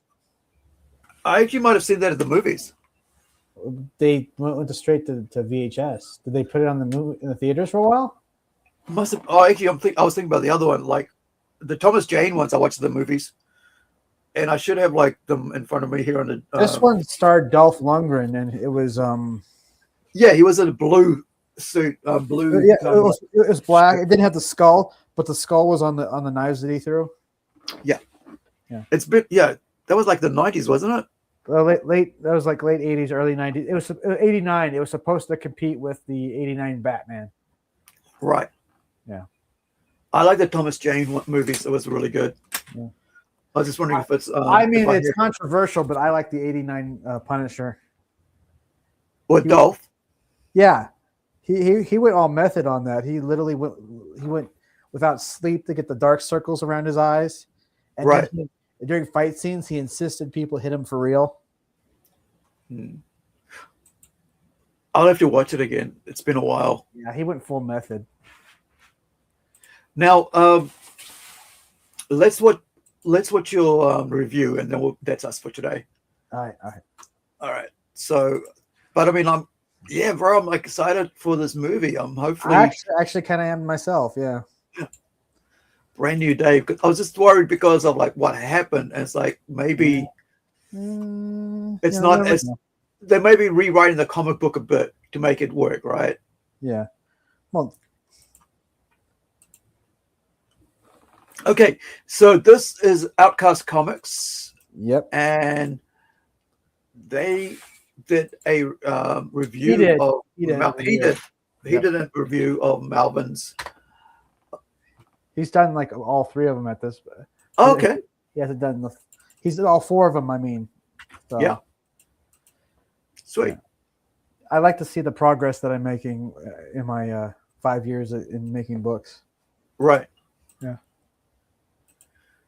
Okay, here we go. I've always said if you're gonna shit on me, at least read the book first. You know. Yeah. Yeah. See what you read what you're talking about, and just That's what I have a problem with, like all these streamers who just basically poo-poo everything without watching it, right? Without actually going to see it, and they've already got their mind made up. So when you do that before you go see something, you already have a negative thing already against it. So even if you enjoyed it a bit, that little bit that you were going to enjoy, it's already ruined by you not. That's why I don't like watching trailers. So, but like, that only gives you an idea. They've cut it in a way that gives you an idea. You might like it. Yeah. All right. So this is Outcast Comics Maximus talking about reviewing Melvin 3. Oh, hold on. I have it muted. Automatic mute. Review on Melvin number 3. Now, this review has been late for months, which should have been done. So let me send out an apology to Tim Olson, who I had told I was going to do this, and he asked me about it a few times, and I told him I was going to do it. Apology accepted. But I did not do it, and I apologize for it. Personal reasons that I wasn't able to, but I apologize, Tim. So, and believe it or not, this is the second time I try to record this. So hopefully on this one, it records. Melvin number 3. All right. Art by Sid Tellis. Inks by Rick Piper. Edited by Gable Pennyshot and lettered by SK. The covers by Sid Tellis and Rick Piper. Back covers by Rob Ewing. Back cover colored by Phil Leon, which I'm assuming he's the one that might have colored the front as well. It looks, yeah, because it's the same one. So you got Phil coloring it. He colored. I think he colored an inner back cover to. There's a page he definitely did color. Okay. Yeah. Oh. Remember, these are special editions. They were Okay, really so Rob, Okay. Not Rob. Phil Leon colored both the front cover and the back cover. Now, I've done a review on 1 and 2, which is one video, and I expressed how I didn't like issue number 1 so much, but I was glad that I waited to do the review on issue number 1 until after I read issue number 2.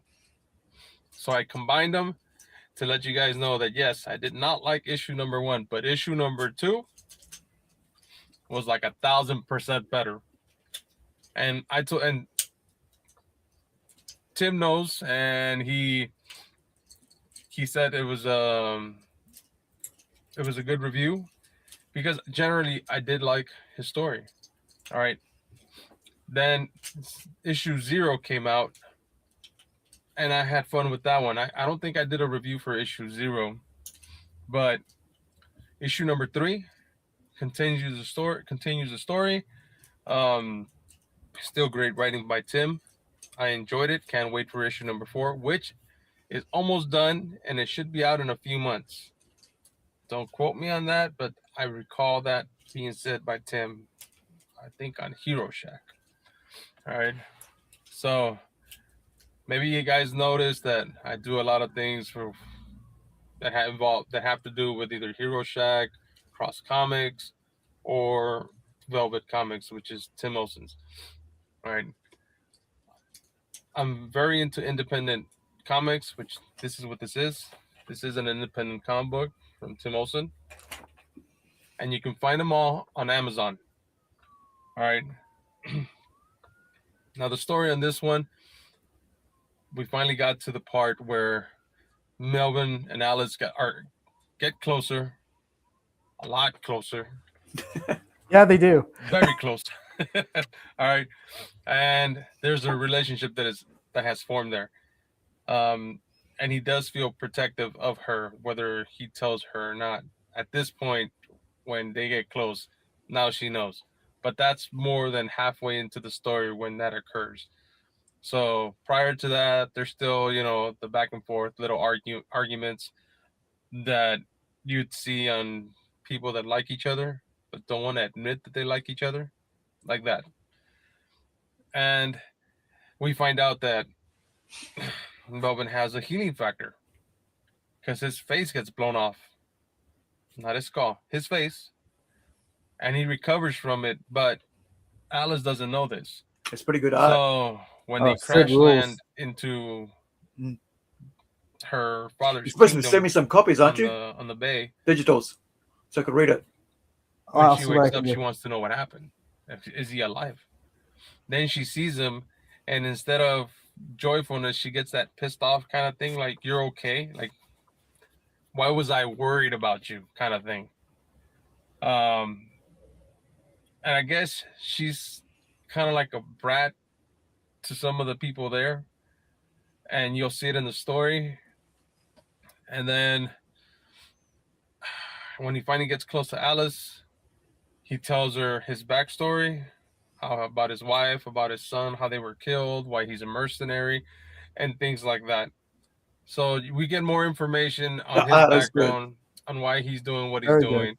Yeah. Even though on the other books, you also get some information on it, like he owes money, credits, or whatever it is the currency is called. Mm. And it's kind of like almost like a Star Wars movie. Not Star Wars exactly, but you have that space element, the vehicles, the forest mixed in with the cities, things like that. You also have magic, and as you're reading along, you get to see some of this stuff. So the magic part, I'm pretty sure I read in one of the books there was somebody who had magic powers that they defeat or something. Again, I read these books over a year ago. The only one I currently read up on again was Melvin #3, so that I can do this review. Again, you can get all these books on Amazon. They're all available there. And again, can't wait for issue #4. And when that comes out, I will do a review on it as soon as possible. Because I am trying to get more back into what I was doing with YouTube and the independent comics. So I will see you guys on the next one. Thank you very much for watching. If you are not a subscriber, please like, share, and subscribe. Join the family. Be part of this independent world. And soon you guys get to see some of my ash cans, which reminds me, my 8-page ash can is gonna be given out for free when Snowdrift #2 from Rick Piper's Cross Comics comes out later this year. And currently I am working on a 4-page ash can, which I will be putting out on YouTube so you guys can read it. You know, you guys can pause it and read it. Eventually, I'm thinking I'm going to do a couple of ash cans before I actually finish my book, because it is my first one, and I found that making these shorter ash cans is helping me, like reaching a goal. And once that goal is done, I can go to the next one, and it's been good for me to do that. So not a bad idea. In my ash can #4, my 4-page ash can, I'll be introducing Tiger Claw and Ben Cooper's 1954 original Spider-Man, who is public domain, and I'm created my own version of it. He looks a lot like the costume, but the powers that I'm giving him are different from Spider-Man, and to make him completely not Spider-Man, and his mask the eyes don't look like Spider-Man, they look like the costume. All right, now there are some webbing aspects of the mask that look like Spider-Man, but that's only because it was originally from Ben Cooper's Spider-Man, and Marvel just copied that. All right, so the Marvel is Stan Lee just copied it again. Yeah. I'm going on a rant now. So I mean, they copied basically. Time, guys. I'll see you guys later. This has been Outcast Comics. Till next time. Bye. Cheers. So, yeah, the weird thing is, like, Marvel was just basically copying anything DC and anybody else was doing. Yeah. Right? And just updating that shit to make it look like their own. And I kind of find that to be like a whole world's a lie. Yeah. So yeah, so now that you've seen Melvin 3, what do you think? I like the art, bro. That's why I'm like, send me some digitals, whatever, read it, and go over it. I've never heard it be described as Star Wars, yet not Star Wars. Well, it's like so he's basically saying it's like a space opera, right? Yeah. With action. Yeah. As we finish off here, guys, we're going to play the trailer. Didn't want to concentrate too much on my own thing today, but do check out the stream. Quick one today. The other thing was that I wanted to say is that I am looking forward to Spider-Man Brand New Day. I was 50-50 before.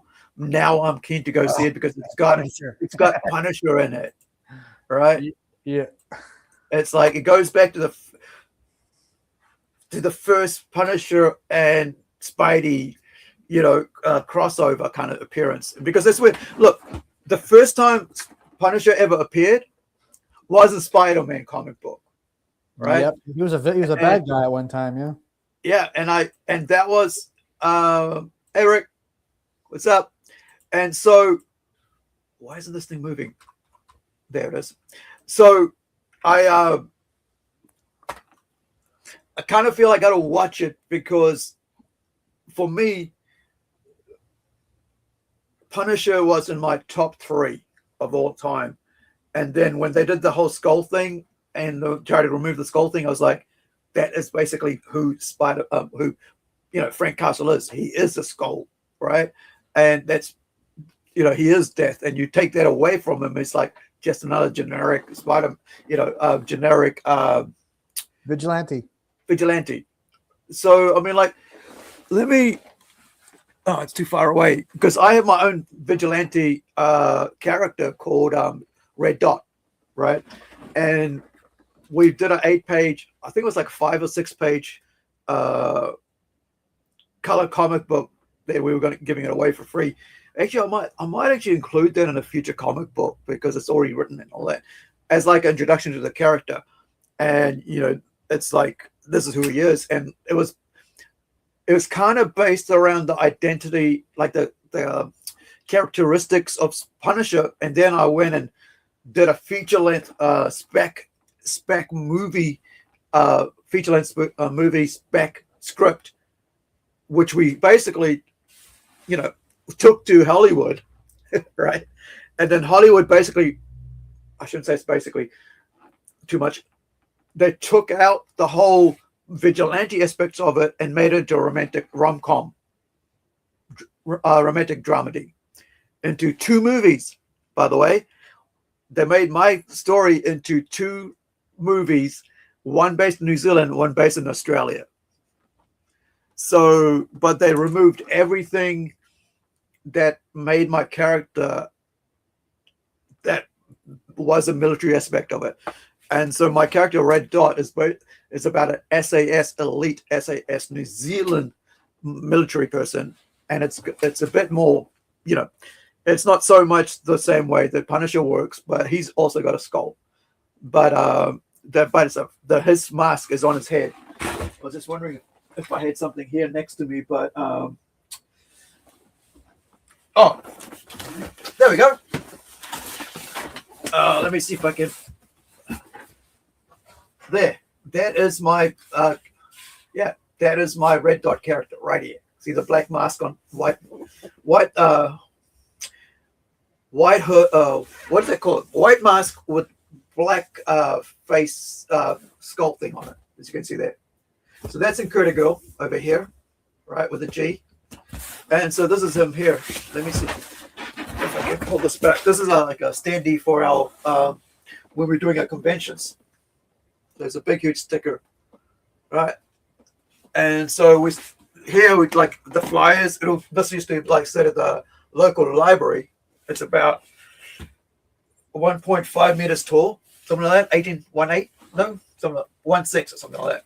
Anyway, so we'd put it in the library, and it'll advertise what we're doing, who was doing it, who our sponsors were, and so you can see the last one we did was about 2023 on April 15th. It's like about 3 years ago. And this was designed, as you can see here, this art piece was designed in 2019, not sure if you can see it, 2019, but the character itself was created in 2004. Yeah, but that is Red Dot. So he wears a gray body armor, white mask, whatever you want to call it, with a black skull and a red dot in his forehead. All right. So yeah, we do have like a 5-page, 6-page,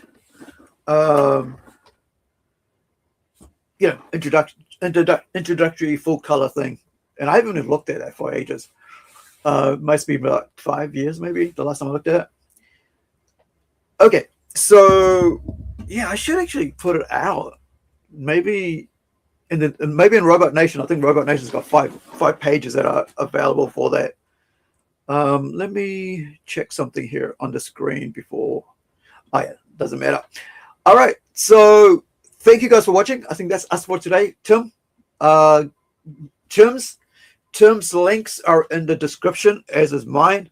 Also, if you want to support our channel, right, support us, go to coffee.zeomonkey, /Zeomonkey. And, we're not monetized or anything like that, but whatever. A stipend helps, as they say, if you want to help us out, either or. But do check out my, links in the chat for our Discord. Come into our Discord. Come hang out with us. See what we're doing. Because honestly, there's something always happening in the Discord. And I put up stuff that I'm working on, so you guys can see some music stuff, some art stuff, updates on where we're at with stuff. Right now, let me just, before I finish off here, I'll show you the latest stuff that I've been working on. Oh yeah. That I put up on Discord is flags.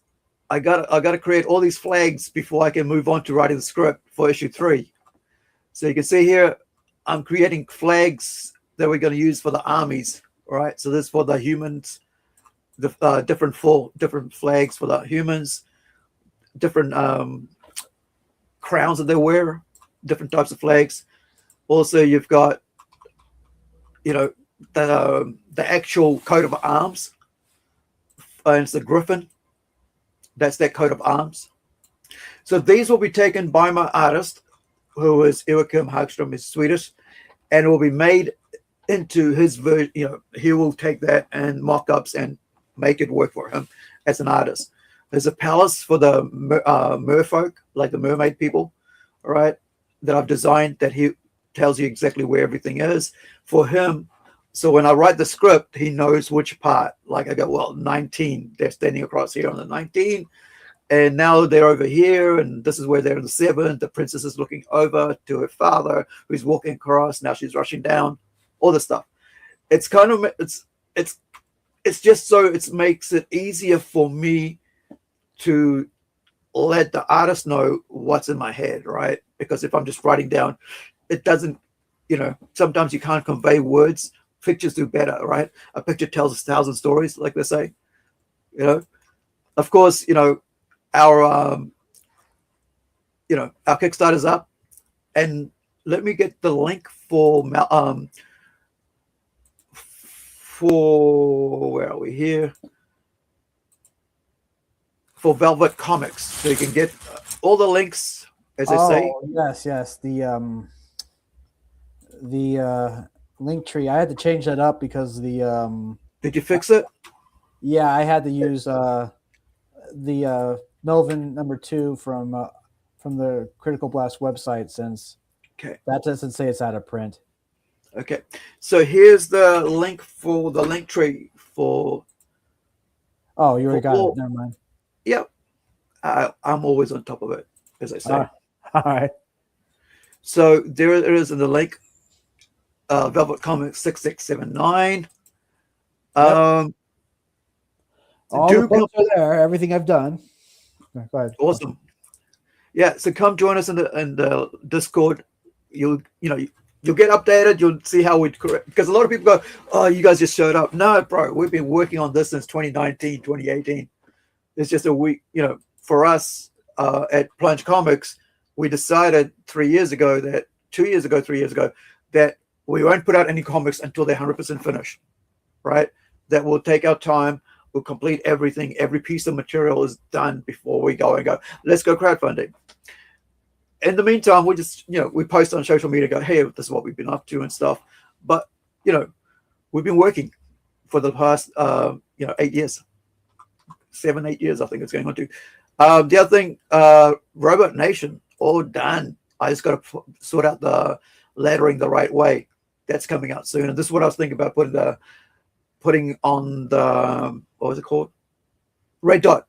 5 pages of red dot on it. So because I've got 5 pages here I can use up as a backstory, you know, because why not? Got the artwork there.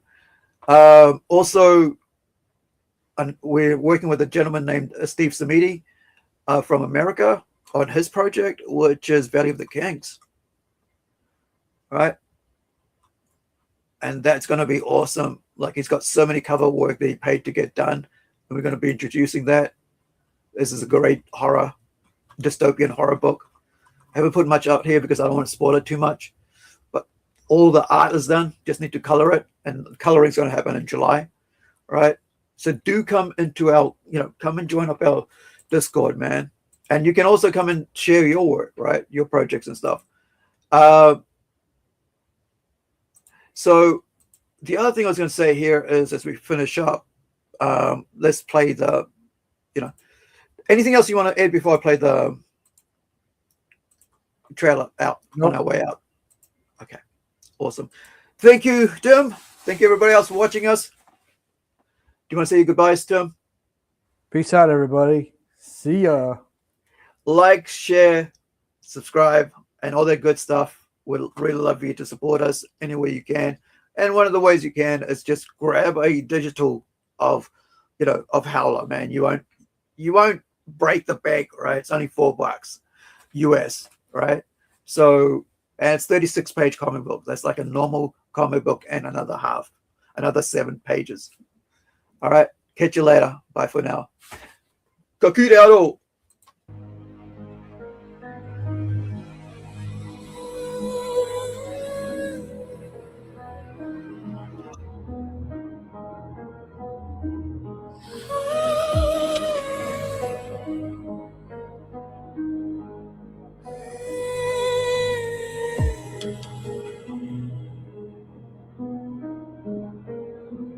Born under the moon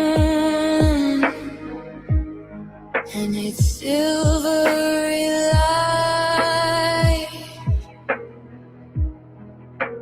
offered to the night sky, where I was born. The family gathered to welcome the newborn. His eyes open to the moon. I stare out at the sky.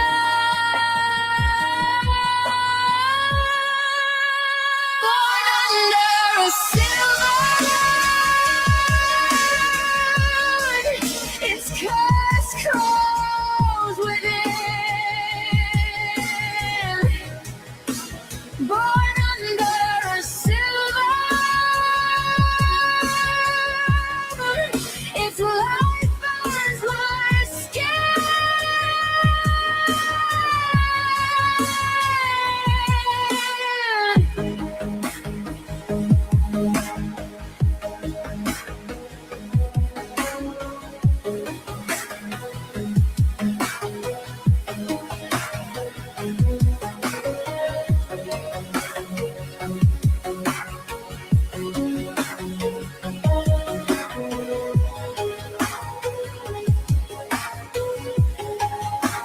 Howling in the moonlight,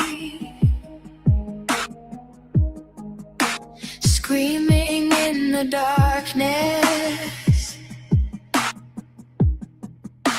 fearful of the wild ones,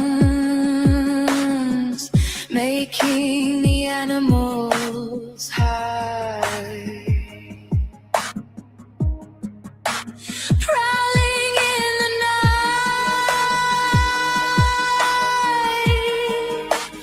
like a long lost soul, searching for your heart.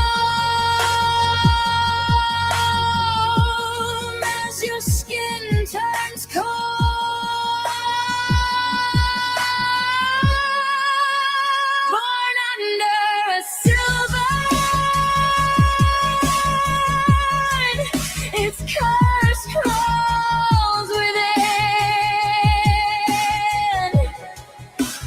Born under a silver, its light burns my skin.